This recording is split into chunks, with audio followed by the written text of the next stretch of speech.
Vamos falar sobre núcleos da base? Meu nome é Dani Souza, sou graduanda em fonoaudiologia e eu trouxe esse tema muito importante para nós futuros fonoaudiólogos.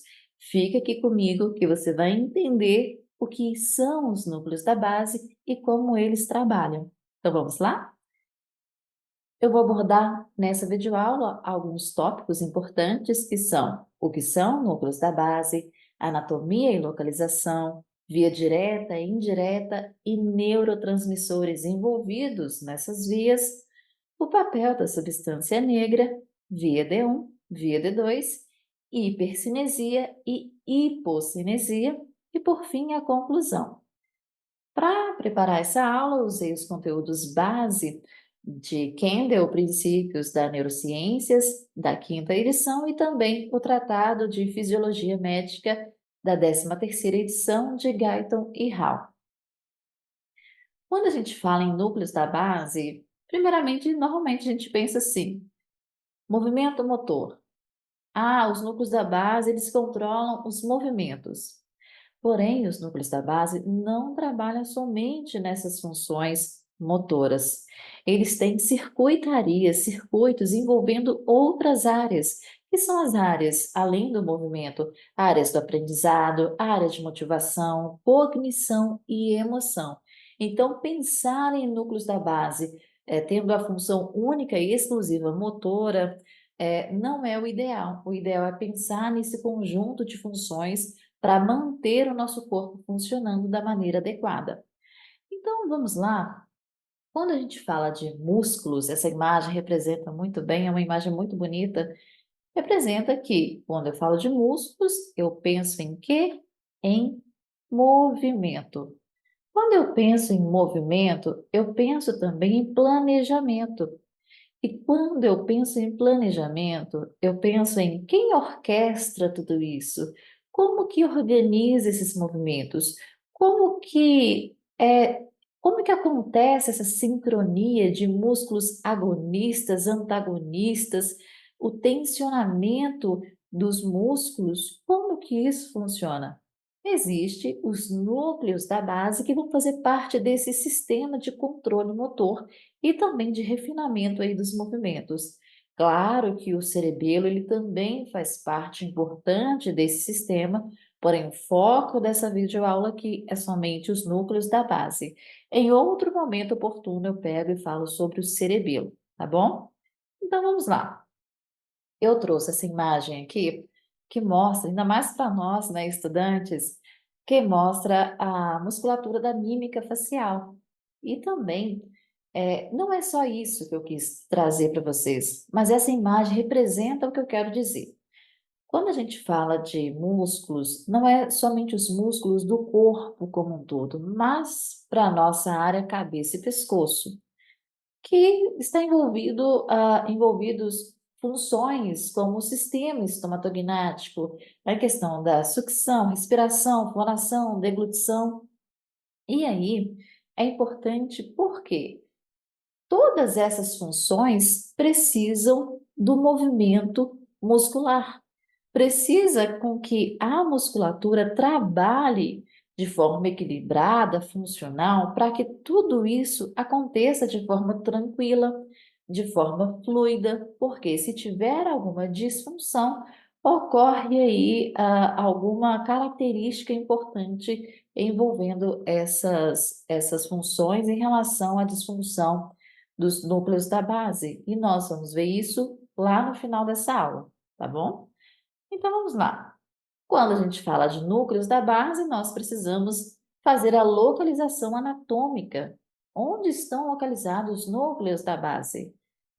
Tendemos a achar que os núcleos da base estão localizados onde? Na base do crânio. Porém, a base do crânio é aqui, onde tem o quê? Onde tem o tronco encefálico e também o cerebelo. Essa região aqui já é a base do crânio. Porém, os núcleos da base, eles vão iniciar as suas estruturas na base do telencéfalo, que fica aqui. Toda essa estrutura aqui é o telencéfalo. Porém, Os núcleos da base vão iniciar aqui na base do telencéfalo e vão ter projeções, algumas estruturas, que vão fazer parte aqui do diencéfalo e também do mesencéfalo, tá? Aqui é o diencéfalo e aqui no mesencéfalo. Nessa imagem aqui do lado, a gente consegue ver perfeitamente, né, essa demonstração anatômica, onde o telencéfalo ele também é chamado de cérebro, o córtex cerebral, e nós temos aqui o diencéfalo, essa parte laranja, essa parte verde é o mesencéfalo, essa estrutura aqui é a ponte, o bulbo, a medula espinal e o cerebelo. E aí a gente viu aqui no córtex sagital essas estruturas para justamente localizar, ter noção de onde fica anatomicamente os núcleos da base. Agora, fazendo um corte coronal, nós temos essa imagem aqui. Essa imagem aqui, nós vamos ver os núcleos da base internamente. Por quê? Quando eu fiz, deixa eu tirar minha imagem desse cantinho, porque quando eu fiz aqui um corte coronal, eu tenho essa, essas estruturas mostrando o miolo internamente ali mesmo dos núcleos. Porém, se eu quero ter noção de como é os núcleos da base, eu posso olhar aqui superficialmente como são essas estruturas. Aqui eu vejo o núcleo caudado, aqui eu vejo putame, aqui eu vejo tálamo, e tem estruturas aqui que a gente não vai conseguir ver, como o globo pálido, que está atrás aqui do putame. Porém, nessa imagem a gente consegue ver o miolo de cada um, tá? Então vamos lá. Aqui, na parte superior, nós vamos ver o núcleo caudado. Aqui o putamen, aqui o globo pálido externo e interno. O globo pálido é dividido em duas partes, externo e interno. Guardem bem a localização aqui desse globo pálido, essa divisão. E aqui nós vemos essa estrutura maior, que é o tálamo. E abaixo nós temos uma estrutura bem pequenininha, que é chamada de núcleo subtalâmico. E abaixo nós vemos aí a substância negra, que tem um papel importantíssimo nessa modulação motora. Nessa imagem, eu trouxe aqui para vocês, essa imagem é do site da Unicamp, e essa imagem nos mostra que o corpo estriado e também o núcleo lentiforme, que eu vou explicar para vocês o que é. Nessa imagem, me demonstra que o corpo estriado é formado pelo núcleo caudado, a cápsula interna, que são projeções, né, dos neurônios, esses tratos aqui, ó, são projeções neuronais, e também o núcleo lentiforme. O núcleo lentiforme, ele é formado pelo putamen e também o globo pálido, tanto o seu segmento interno quanto o segmento externo, tá? O externo aqui e o interno na região mais central. Aqui nós vamos ver o tálamo também. Tá vendo nessa imagem aqui, ó, bem inferior na seta verde? Aqui tem uma região um pouco mais escura que está localizada a substância negra. É aqui que vai ser produzido o quê? A dopamina, que vai ser muito importante na modulação motora.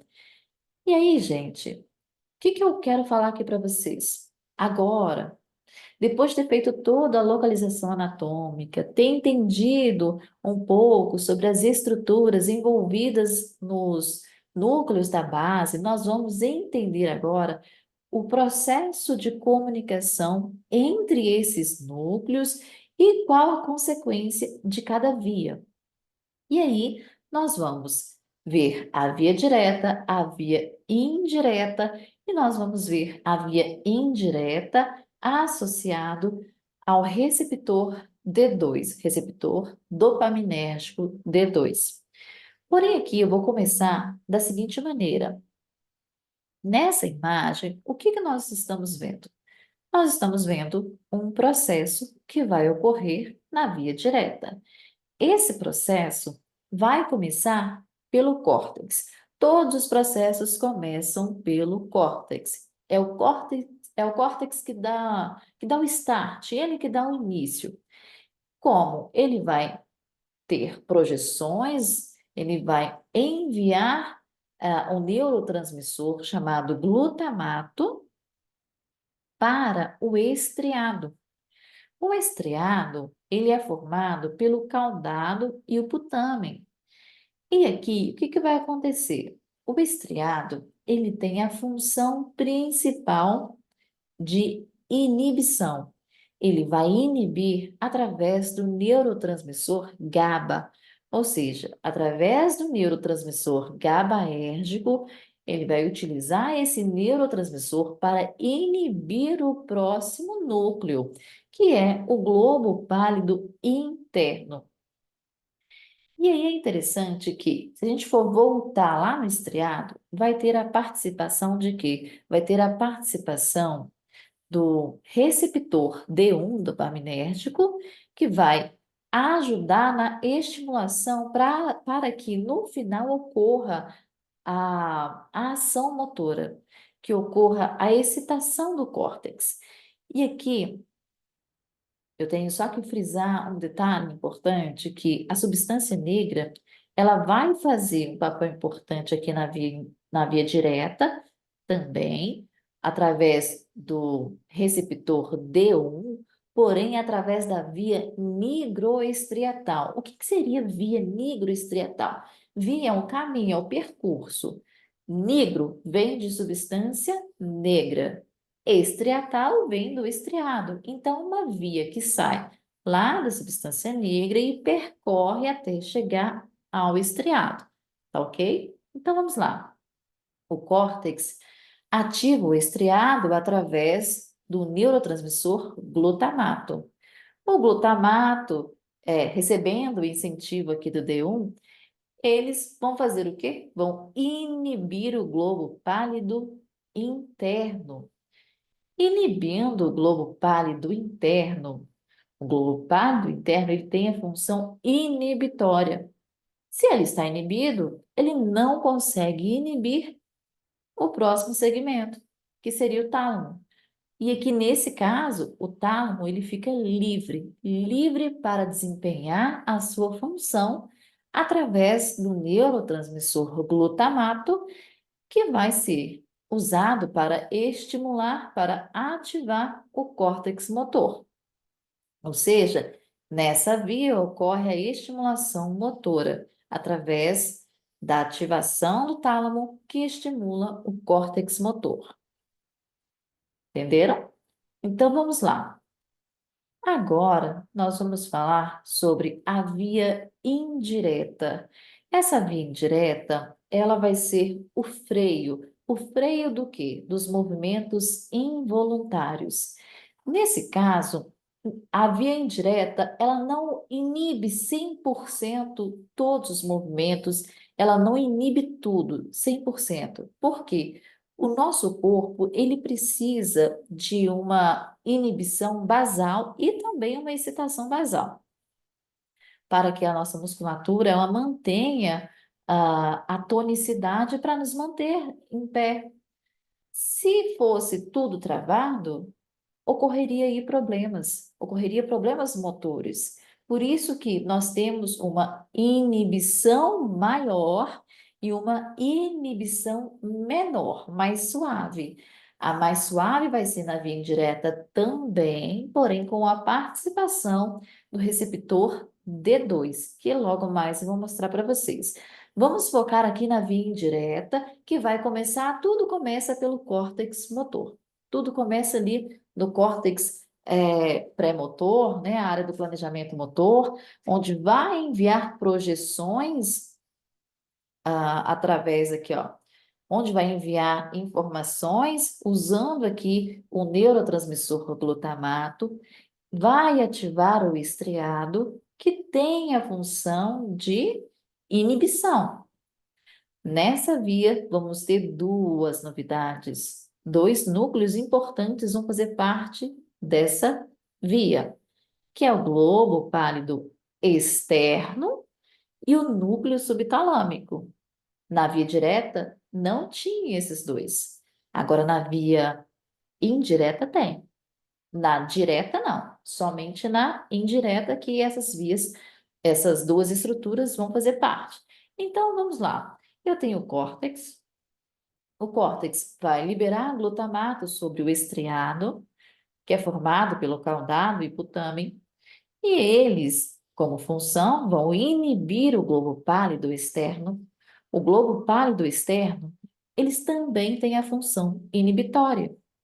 Porém, eles não vão conseguir inibir o núcleo subtalâmico. O núcleo subtalâmico, ele tem a função de estimulação, ele tem a função de excitação. Ele vai usar o glutamato para estimular o GPI, que é o globo pálido interno. Então, tendo essa estimulação sob o globo pálido interno, eu ativei então essa região, o globo pálido interno. Então, qual que é a função do globo pálido interno? De inibição. O globo pálido interno vai o quê? Inibir o tálamo através do neurotransmissor GABAérgico, o GABA. Agora, o tálamo, ele sendo mais inibido, ele não vai se comunicar, não vai conseguir se comunicar com tanta ênfase, com tanta força, se comunicar com o córtex motor.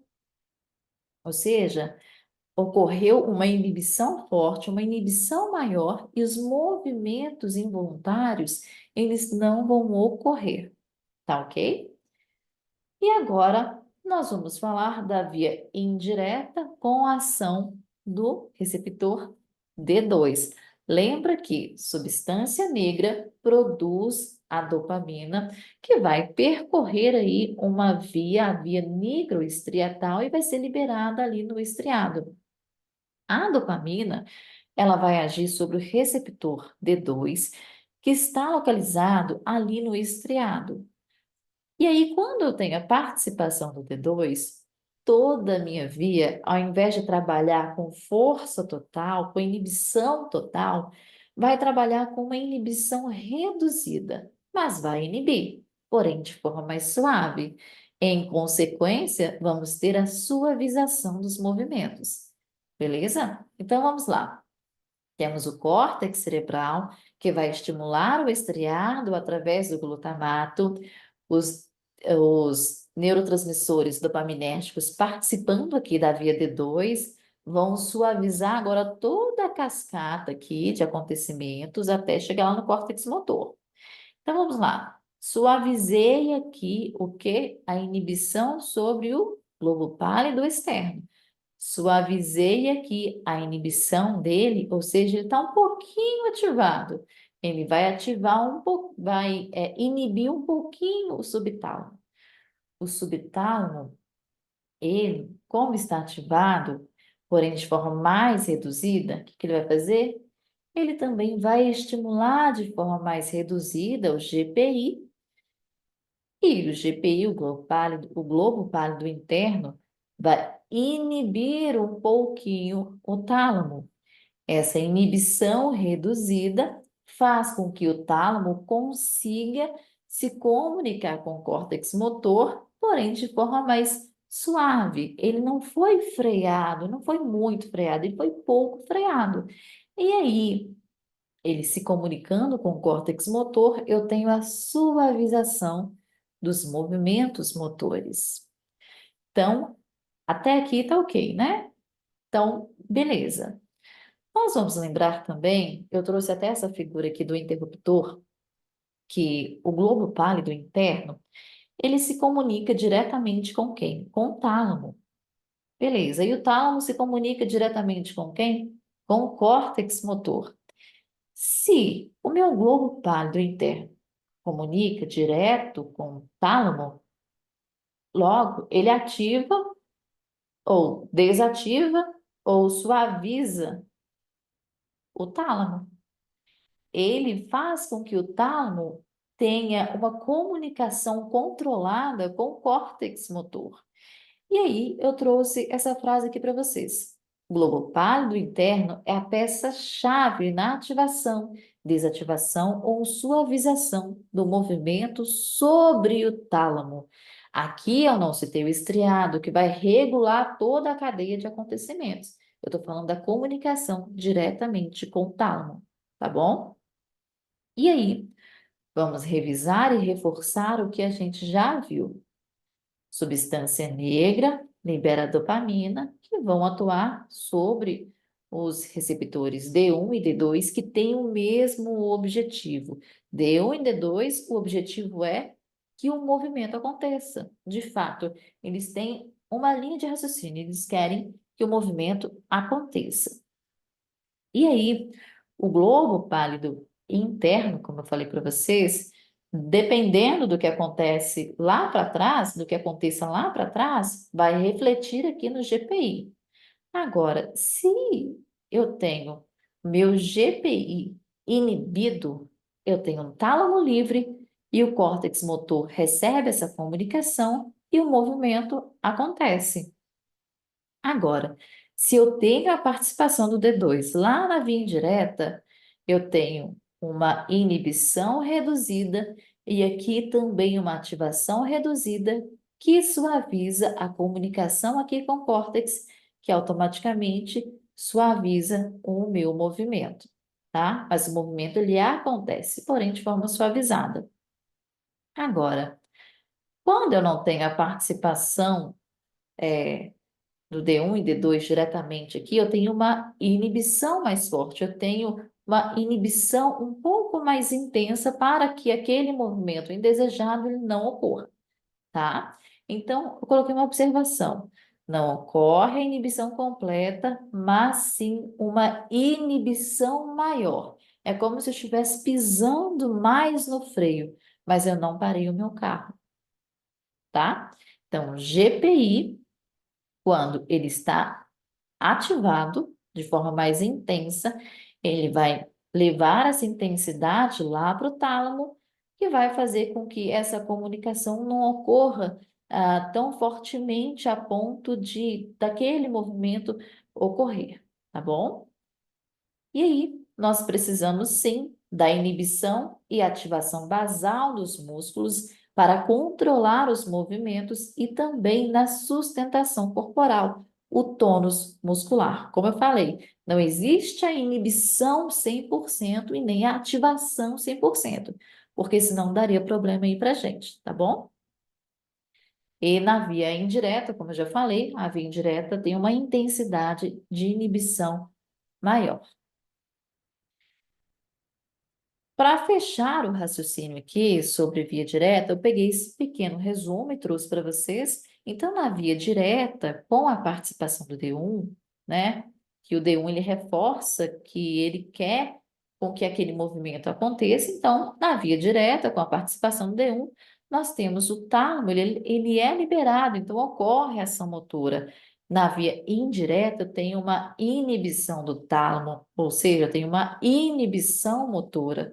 E na via indireta, com a participação do D2, eu tenho uma suavização da inibição motora. Gente, falamos bastante coisa sobre via direta, via indireta, sobre os núcleos da base em si. E agora nós vamos falar um pouco sobre disfunções nos núcleos da base, mais especificamente as consequências, o que acontece na voz e na fala quando uma pessoa tem uma disfunção lá nos núcleos da base. Para entender um pouco disso, nós precisamos ter em mente dois conceitos principais, que são a hipercinesia e hipocinesia, hipercinético e hipocinético. Hiper vem de excesso, hipo vem de redução. Porém, o cinético aqui é movimento, ou seja, eu tenho um excesso de movimento, eu tenho uma redução do movimento. Sendo que, para eu ter um excesso de movimento, eu preciso do quê? Ter um excesso de estimulação, ter um excesso de recrutamento. E como que ocorre esse excesso? Eu tenho uma disfunção lá nos núcleos da base, essa disfunção desregula a homeostasia lá nos núcleos da base, ou seja, o que estava ocorrendo tudo bem, agora não está tudo bem. Eu tenho agora um excesso de estimulação do córtex cerebral. E isso ocorre porque ocorreu alguma desregulação no percurso de um núcleo para o outro. Onde que pode ocorrer essa disfunção? Pode ocorrer no estriado, pode ocorrer no globo pálido, pode ocorrer no próprio tálamo, pode ocorrer lá na substância negra. Isso quem vai dizer são as imagens, são os exames neurológicos. Porém, aqui, o que que nós vamos focar? Vamos focar nesses dois termos e vamos focar na estimulação do tálamo sobre o córtex. Agora, se eu tenho o tálamo estimulando em excesso o córtex cerebral, logo eu tenho sintomas hipercinéticos. Se eu tenho um excesso de recrutamento, se eu tenho um excesso de estimulação sobre os músculos, logo eu tenho tensão. Se eu tenho tensão, eu tenho mais rigidez, eu fico mais travado e minha fala vai sofrer essas consequências. Lembrando que para falar eu recruto músculos. Lembrando que para respirar também eu recruto músculos. E para eu projetar a minha voz, eu preciso também de recrutar músculos para fazer a projeção da minha voz, para mandar o ar nas minhas pregas vocais e também nos meus ressonadores. E isso acontece com toda essa sinergia de musculatura funcionando de forma equilibrada. Se eu tenho um excesso disso, se eu tenho um excesso de estimulação, logo também eu tenho a tensão, logo eu tenho os meus músculos mais tensionados, e isso vai fazer com que eu tenha características na voz que vão me dizer se eu estou tensa ou não. E aí, na hipocinesia, é a mesma coisa. Se eu tenho redução demais, eu não consigo recrutar os músculos, deixar ele com uma tonicidade, ele mais tônico, para conseguir suportar os movimentos e me ajudar também na movimentação do que eu preciso fazer. O que antes uma pessoa normal faria, uma fala normal, uma respiração normal, uma projeção de voz de forma tranquila, suave, com hipocinesia, isso não acontece. Assim também na hipercinesia também não acontece. Sendo que na hipo nós temos uma redução desse recrutamento, nós temos uma redução ah, da tonicidade da musculatura, ela fica mais fraca, ela ficando mais fraca, a minha voz ela fica mais branda, fica mais soprosa. Eu não consigo ter uma força muscular suficiente para ajudar as minhas pregas vocais vibrarem. Eu não consigo fazer com que o meu ar saia com uma potência suficiente para projetar a voz para que as pessoas consigam ouvir de forma tranquila. Eu vou ter aí algumas características na voz em relação à fraqueza ou à tensão muscular. E aí, o que eu trouxe para você? Eu já falei aqui, né, sobre a hipercinesia, quais são as características comuns na voz e fala, que vai gerar essa tensão, vai gerar essa voz mais apertada, difícil de sair, essa respiração mais curtinha também. E no hipocinético, nós temos essa voz mais fraquinha, mais soprosa, e essas são as características principais na voz e na fala. E aí, quando a gente fala de distúrbios hipercinéticos, tem alguns termos, algumas patologias e alguns sintomas muito comuns na hipercinesia. Quais são esses termos muito comuns? Nós temos aqui a disartria hipercinética, lembrando que vem de quê? De disfunção, de alteração. Artria vem de articulação. Hipercinética, eu expliquei para vocês, o excesso do movimento, o excesso da estimulação, que vai caracterizar pelo quê? Por variações na intensidade da voz, fala explosiva, articulação imprecisa e quebras na fluência. Pode ocorrer na doença de Huntington. que é uma doença progressiva, é uma doença de origem genética, e também distonia laríngea e a disfonia espasmódica, que envolve contrações involuntárias dos músculos laríngeos, levando a voz mais tensa e estrangulada.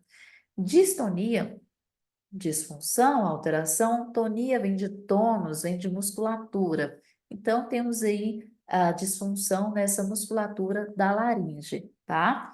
E coreia são movimentos involuntários que afetam a precisão articulatória e a coordenação da fala, tornando-a imprevisível e irregular.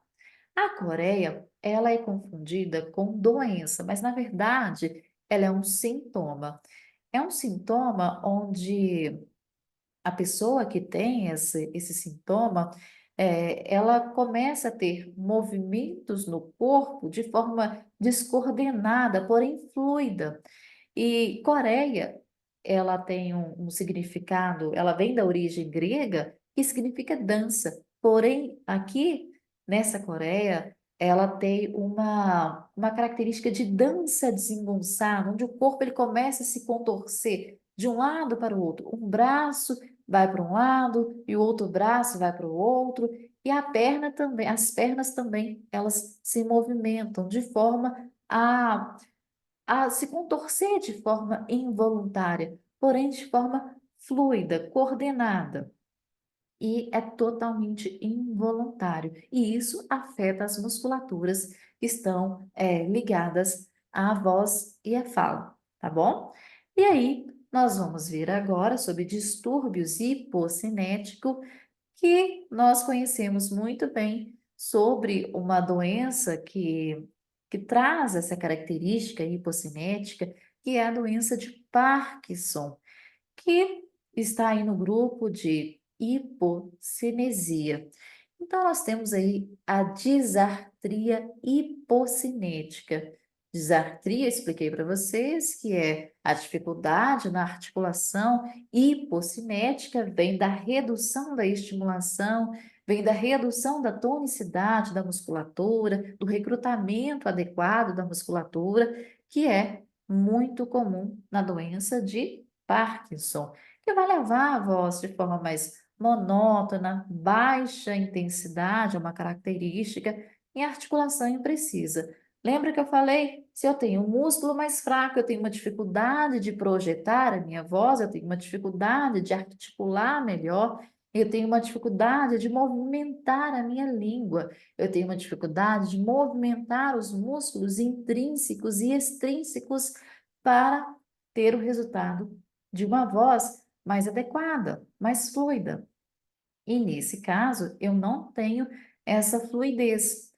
E também ocorre a redução da expressividade facial. Vai afetar sim a comunicação não verbal, vai dificultar a interação social, porque, mais uma vez, os músculos estão afetados.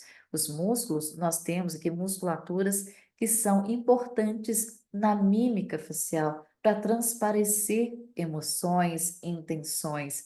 E quando essas musculaturas são afetadas, fica difícil eu me comunicar de forma não verbal, de forma tranquila. Eu quero agradecer vocês por terem ficado até aqui comigo, porque eu sei que esse conteúdo é um conteúdo assim um pouco complexo, mas que vale muito a pena estudar ele. E aqui eu trouxe algumas referências, então não fiquem somente nesse vídeo. Eu quero muito que vocês, assim como eu, procurem aprofundar em artigos científicos, ler livros para ter um embasamento, para que assim a gente consiga entender as patologias, correlacionar a disfunção neuronal com o que nós vamos pegar na clínica.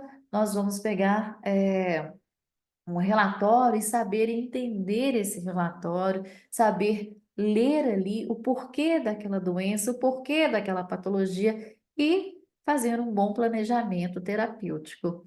É isso, espero que tenha gostado, espero que tenha entendido Caso tenham ficado com alguma dúvida, pode entrar em contato comigo e se precisar desses slides, se quiserem esse material, eu envio também. É só entrar em contato comigo pelo chat do Insta ou pelo meu WhatsApp, tá bom? Então, no mais, eu me despeço e muito obrigada por ter ficado aqui comigo. Até mais.